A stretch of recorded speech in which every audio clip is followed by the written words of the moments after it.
আসসালামু আলাইকুম। সো অনেক দিন পরে একটা খুব ভালো একটা নিউজ নিয়ে আসলাম।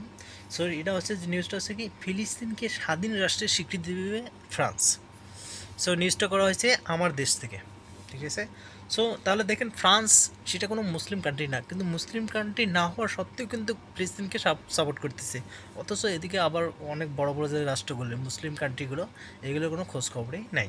দেখেন, সো দেখা যাক নিচে কী বলছে। বলেছে যে ফিলিস্তিনকে স্বাধীন রাষ্ট্রের স্বীকৃতি দেবে ফ্রান্স।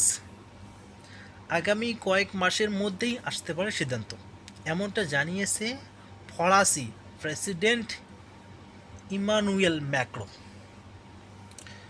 বুধবার দেশটির একটি টেলিভিশনে দেয়া সাক্ষাৎকারে কথা বলে তিনি। সিটিভি নিউজে এ তথ্য জানিয়েছেন আর কি। ফিলিস্তিন ইসরায়েলের ইস্যুতে আগামী জুনে সৌদি আরবে অনুষ্ঠেয় জাতিসংঘের সম্মেলনেই সিদ্ধান্তটি চূড়ান্ত করতে চায় ফ্রান্স, যেখানে কো চেয়ার হিসেবে দায়িত্বে থাকবে দেশটি, মানে ফ্রান্স কো চেয়ার হিসেবে দায়িত্বে থাকবেন আর কি। সো ইউরোপের দেশ ফ্রান্স স্বীকৃতি দিলে ফিলিস্তিনের সংকট সমাধানে তা ব্যাপক ভূমিকা রাখবে বলে মনে করা হচ্ছে।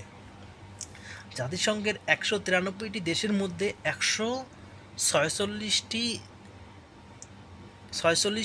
ফিলিস্তিনকে স্বাধীন সার্বভৌম রাষ্ট্র হিসেবে দেখে। তাহলে দেখেন যে 193টার মধ্যে 146টি ফিলিস্তিনকে স্বাধীন সার্বভৌম রাষ্ট্র হিসেবে দেখে।